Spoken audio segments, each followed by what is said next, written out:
pai viúvo não foi convidado para a ceia, mas apareceu com um vídeo que ninguém esperava. Riram do homem de meia-idade no momento em que ele entrou no salão luxuoso, com seu terno surrado e sapatos gastos. Paulo Mendes, 52 anos, pai viúvo, segurava um pequeno embrulho nas mãos trêmulas enquanto atravessava o salão decorado com lustres de cristal e arranjos florais que custavam mais do que seu salário mensal. Os burburinhos aumentaram quando ele tropeçou levemente no tapete, quase derrubando o presente que trazia com tanto cuidado. A anfitriã, Débora Almeida, olhou para ele com desprezo mal disfarçado e sussurrou algo para seu marido que fez com que ambos soltassem risadinhas enquanto observavam Paulo se aproximar timidamente. "Desculpe o atraso, eu tive dificuldade para encontrar uma vaga", disse Paulo, sua voz quase sumindo enquanto os convidados elegantes o encaravam como se fosse uma mancha em meio àquele cenário impecável. Seu rosto enrubesceu quando percebeu que seu nome não estava na lista de convidados, apesar de ser o padrinho da aniversariante. "Deve haver algum engano", ele insistiu, segurando o presente com mais força, como se aquela pequena caixa pudesse lhe dar alguma dignidade. A humilhação se intensificou quando o filho de Débora, um adolescente de 16 anos, olhou para ele e disse alto o suficiente para todos ouvirem: "Mamãe, por que deixou o faxineiro entrar?" Você defenderia Paulo naquele momento ou apenas desviaria o olhar como todos os outros? Conte nos comentários. O que ninguém naquela sala esperava era que Paulo Mendes carregava muito mais do que um simples presente em suas mãos. Por trás daquele terno surrado e do cabelo grisalho mal cortado, havia uma história que estava prestes a virar aquele salão de cabeça para baixo. Enquanto os convidados continuavam a lançar olhares de pena e desdém, Paulo permaneceu em pé, imóvel, quase invisível para aquela sociedade que o considerava insignificante. Mas em seu bolso havia algo que nenhum daqueles convidados poderia imaginar. A festa continuou ao seu redor como se ele não existisse. Taças de champanhe circulavam entre risadas forçadas e conversas sobre investimentos milionários e viagens internacionais. Paulo observava tudo com um olhar triste, mas não derrotado. Seus olhos percorriam o salão procurando por alguém. Mariana, sua afilhada de 21 anos, filha de sua falecida melhor amiga. A mesma Mariana que cresceu visitando sua casa humilde aos domingos, que comia os bolos simples que ele e sua esposa preparavam antes dela perder a batalha contra o câncer 7 anos atrás. Se histórias de pais que se recusam a desistir, mesmo diante da rejeição mais cruel, inscreva-se agora, mais histórias poderosas todas as semanas. Paulo Mendes não nasceu naquela condição. 15 anos atrás, ele era um respeitado professor universitário com um futuro brilhante pela frente. Sua esposa Helena era pediatra dedicada no hospital municipal e juntos formavam um casal admirado por todos. Tinham planos de ter filhos, mas o destino tinha outros planos. Quando Helena descobriu um caroço no seio direito, o mundo deles começou a desabar. Os tratamentos eram caros, muito além do que o plano de saúde básico cobria. Paulo não pensou 2 vezes antes de hipotecar a casa, vender o carro e até mesmo seu precioso acervo de livros para pagar pelos melhores tratamentos. Noites em claro se tornaram rotina, enquanto ele cuidava de Helena e ainda tentava manter seu emprego. Quando os remédios experimentais surgiram como última esperança, Paulo vendeu tudo o que restava, inclusive sua pequena herança familiar. 3 anos de luta intensa não foram suficientes. Helena partiu num dia chuvoso de outono, deixando Paulo não apenas sem a esposa que amava, mas também completamente endividado. A universidade, pressionada por cortes de orçamento, não renovou seu contrato enquanto ele lutava com a depressão após a morte da esposa. Aos 45 anos, Paulo se viu sozinho, sem emprego, sem casa própria e com dívidas que pareciam impossíveis de pagar. Foi nessa época que a pequena Letícia entrou em sua vida. A menina de apenas 5 anos era filha de sua vizinha, uma mãe solteira que lutava contra o vício em drogas. Paulo começou a cuidar da pequena enquanto a mãe desaparecia, por dias, às vezes semanas. Quando as autoridades finalmente intervieram, Paulo não conseguiu suportar a ideia de ver Letícia indo para um abrigo. Depois de uma batalha legal extenuante, conseguiu a guarda provisória da menina, mesmo em sua precária situação financeira. Para sobreviver e criar Letícia, Paulo aceitou qualquer trabalho que aparecesse, faxineiro em escolas durante o dia, porteiro noturno em prédios, entregador de panfletos nos fins de semana. Dormia apenas 4 horas por noite, mas garantia que Letícia nunca faltasse à escola, sempre tivesse material escolar e, principalmente, nunca perdesse o sorriso no rosto.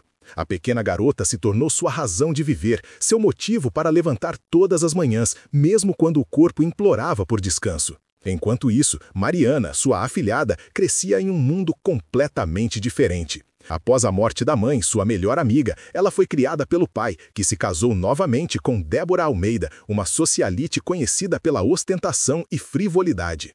Aos poucos, as visitas de Mariana à casa simples de Paulo foram diminuindo, até cessarem completamente quando ela completou 16 anos. A influência de Débora era evidente. A menina doce que amava os domingos na casa do padrinho se transformou em uma jovem distante e aparentemente envergonhada de sua origem humilde. E agora, 5 anos depois, Paulo estava ali, no aniversário de 21 anos de Mariana, uma festa para a qual não havia sido oficialmente convidado, mas que não poderia deixar de comparecer. Não depois da promessa que fizera sua amiga no leito de morte, estar sempre presente na vida da filha, não importando as circunstâncias. A tensão no salão aumentava a cada minuto que Paulo permanecia ali, deslocado entre pessoas que o olhavam como se fosse invisível, ou pior, como uma inconveniência. Débora se aproximou dele finalmente, com um sorriso forçado nos lábios pintados de vermelho. "Paulo, que surpresa! Agradável!" disse ela, cada palavra carregada de falsidade. "Não me lembro de ter enviado um convite, mas já que está aqui, talvez seja melhor esperar Mariana na área dos funcionários." Sabe como é, para não causar constrangimentos. O golpe foi certeiro. Paulo sentiu o estômago afundar, mas algo dentro dele, talvez o pensamento em Letícia esperando em casa, ou a memória de Helena e sua força diante das dificuldades, o impediu de simplesmente aceitar mais aquela humilhação. "Estou aqui como padrinho de Mariana, não como funcionário, Débora", respondeu ele com uma dignidade que surpreendeu até a ele mesmo. O marido de Débora se aproximou com um semblante fechado. "Olha, seu Paulo, acho que não está entendendo a situação. Esta é uma festa privada, com convidados selecionados. Sua presença está destoando do ambiente, entende?" Algumas pessoas próximas pararam para observar o confronto, seus olhares alternando entre curiosidade e embaraço. Paulo sentiu o peso de dezenas de olhares julgadores sobre seus ombros, mas não recuou. Sua mão direita tocou o bolso do paletó surrado, onde guardava seu verdadeiro presente para Mariana. "Entendo perfeitamente", respondeu Paulo, sua voz ganhando força. "Entendo que vocês têm vergonha de um homem que trabalha honestamente para sobreviver. Entendo que para vocês aparências valem mais que caráter, mas não vim aqui por vocês." Nesse momento, Mariana finalmente apareceu no salão, deslumbrante em seu vestido de festa. Seus olhos encontraram os de Paulo, e por um segundo ele viu um lampejo da menina que costumava correr para seus braços pedindo histórias. Mas logo seu rosto assumiu a mesma expressão de constrangimento dos demais convidados. Você enfrentaria essa situação de cabeça erguida como Paulo, ou daria meia volta para evitar mais humilhação? Conte-nos nos comentários. "Tio Paulo", disse ela, aproximando-se hesitante. "Eu não esperava. Quer dizer, é bom ver você, mas não deveria ter vindo", completou ele, com um sorriso triste. "Eu sei, querida. Mas prometi à sua mãe que estaria ao seu lado sempre, e tenho algo muito importante para te entregar hoje." Débora interveio rapidamente. "Mariana, querida, seus amigos da faculdade acabaram de chegar. Por que não vai recebê-los? Seu padrinho pode deixar o presente na mesa com os outros." Mariana hesitou, dividida entre a lealdade à madrasta que a criara e o homem que fazia parte de suas memórias mais antigas e queridas. Paulo percebeu sua indecisão e sentiu uma pontada de dor, mas não a culpava. Sabia bem como a pressão social podia moldar uma pessoa jovem. "Só preciso de 5 minutos do seu tempo, Mariana", disse Paulo, tirando do bolso um pequeno pendrive. "Depois, prometo que vou embora e não causarei mais constrangimento." Foi nesse momento que Letícia, agora com 12 anos, entrou timidamente no salão. Paulo havia pedido que ela esperasse no táxi, mas conhecia bem a determinação da filha adotiva. Ela usava seu melhor vestido, um modelo simples que Paulo havia comprado à prestação para a festa de formatura da escola. Seus cabelos castanhos estavam cuidadosamente penteados e em suas mãos carregava um pequeno buquê de margaridas do jardim público próximo à sua casa. "Papai", chamou ela, ignorando os olhares surpresos dos convidados. "Eu quis vir também, para conhecer a Mariana. O senhor fala tanto dela." O silêncio tomou conta do salão. Débora parecia horrorizada com a presença de mais uma intrúsia, mas Letícia se aproximou de Mariana com a inocência e coragem que só uma criança possui. "Feliz aniversário", disse ela, estendendo o pequeno buquê. Meu pai me contou que sua mãe adorava margaridas, assim como a minha, que eu não conheci. Ele disse que vocês duas têm o mesmo sorriso. Mariana olhou para as flores simples e depois para a menina que as oferecia com tanto carinho. Algo mudou em seus olhos. Uma memória, talvez, de tempos mais simples, quando o valor das coisas não era medido pelo preço, mas pelo sentimento que carregavam. Obrigada, disse Mariana, aceitando as flores com uma gentileza que surpreendeu a madrasta. Ela se virou para Paulo. Que presente você tem para mim, tio Paulo? Paulo estendeu o pendrive. São as cartas que sua mãe escreveu para você, uma para cada aniversário, até você completar 21 anos. Ela me pediu para guardá-las e entregar hoje. Há também alguns vídeos. Ela gravou mensagens nos últimos dias, quando soube que não teria muito tempo. Os olhos de Mariana se encheram de lágrimas. O salão inteiro parecia congelado, como se todos tivessem sido pegos de surpresa por algo muito maior do que a superficialidade que o cercava. Podemos assistir agora? Perguntou Mariana, sua voz embargada. Débora tentou intervir. Mariana, temos mais de 100 convidados esperando para celebrar com você. Talvez pudesse ver isso depois, em um momento mais... Agora, interrompeu Mariana com uma firmeza que ninguém esperava. Quero ver agora. Em questão de minutos, o pendrive foi conectado ao sistema audiovisual do salão, originalmente preparado para um slideshow de fotos da aniversariante.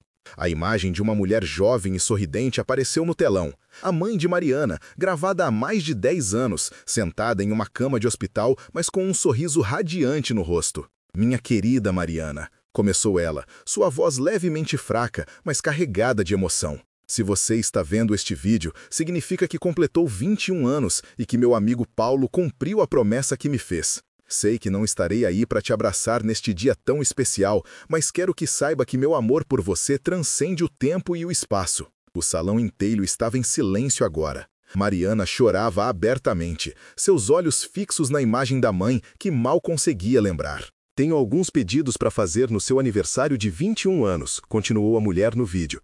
Primeiro, nunca se esqueça de quem você é e de onde veio. Segundo, saiba que valor não se mede por posses, mas por atitudes. E terceiro, olhe sempre para o Paulo como o segundo pai que ele é para você. Ele prometeu cuidar de você e conheço esse homem bem o suficiente para saber que ele nunca quebra uma promessa, não importa quantos obstáculos encontre pelo caminho. A câmera se afastou um pouco e mostrou que Paulo estava sentado ao lado da cama, segurando a mão da amiga. Mais jovem, sem os cabelos grisalhos, mas com o mesmo olhar gentil. Este homem, continuou ela, apertando a mão de Paulo, vendeu sua biblioteca inteira para pagar meu tratamento quando o plano de saúde se recusou a cobrir. Passou noites sem dormir para me fazer companhia no hospital. E prometeu que nunca deixaria você sozinha, mesmo que o mundo inteiro virasse as costas para ele. Se há alguém que merece estar ao seu lado hoje, é Paulo Mendes. Débora e seu marido pareciam petrificados. Os convidados alternavam olhares entre a tela e o homem de terno surrado que agora segurava a mão da filha adotiva, ambos com lágrimas nos olhos. O vídeo continuou com memórias, conselhos e momentos de uma mãe que sabia que não veria a filha crescer, mas que havia encontrado uma maneira de estar presente mesmo assim. Quando terminou, não havia um único olho seco no salão. Mariana se levantou lentamente e, diante de todos, caminhou até Paulo. Sem dizer uma palavra, abraçou-o com força, como não fazia há anos. Depois, olhou para Letícia e estendeu a mão para ela também, incluindo-a no abraço. Me perdoa, sussurrou Mariana no ouvido de Paulo, por ter deixado que as aparências me afastassem de você, por ter esquecido o que realmente importa. Paulo apenas acariciou seus cabelos, como fazia quando era pequena. Não há nada para perdoar. Você estava crescendo, encontrando seu caminho. Débora se aproximou visivelmente constrangida. O salão inteiro observava, esperando sua reação. Para a surpresa de todos, ela estendeu a mão para Paulo. Parece que julguei mal você todos esses anos, admitiu, com dificuldade. Talvez possamos recomeçar, por Mariana. Nunca julgue um livro pela capa. Nunca presuma conhecer a história de alguém apenas olhando para sua aparência. E, acima de tudo, nunca subestime o poder de uma promessa feita com o coração. Naquela noite, a festa de aniversário de 21 anos de Mariana se transformou em algo muito diferente do que havia sido planejado. Não foi uma celebração de status ou aparências, mas um reencontro com valores que pareciam esquecidos. Paulo, Letícia e Mariana jantaram na mesa principal, compartilhando histórias que faziam o aniversariante alternar entre risadas e lágrimas. E enquanto os convidados se despediam, muitos deles pararam para cumprimentar Paulo, alguns até mesmo pedindo desculpas por seu comportamento anterior. A vida raramente oferece segundas chances tão claras, momentos de redenção tão poderosos como aquele. Semanas depois, Mariana começou a visitar regularmente a casa simples onde Paulo e Letícia moravam. Trazia consigo não apenas presentes materiais, mas principalmente tempo e carinho, ajudando Letícia com os estudos e redescobrindo no padrinho a figura paterna que estivera ausente por tanto tempo em sua vida. O que aconteceu depois daquela noite? Bem, essa é uma história para outro dia. O que você faria se descobrisse que alguém que você negligenciou por anos esteve silenciosamente cuidando de você à distância? Que promessas você manteria, mesmo quando tudo conspira contra você? Se essa história tocou seu coração, inscreva-se agora para mais histórias poderosas todas as semanas. E clique no vídeo na tela para assistir a próxima história, com uma reviravolta tão emocionante que você jamais esquecerá.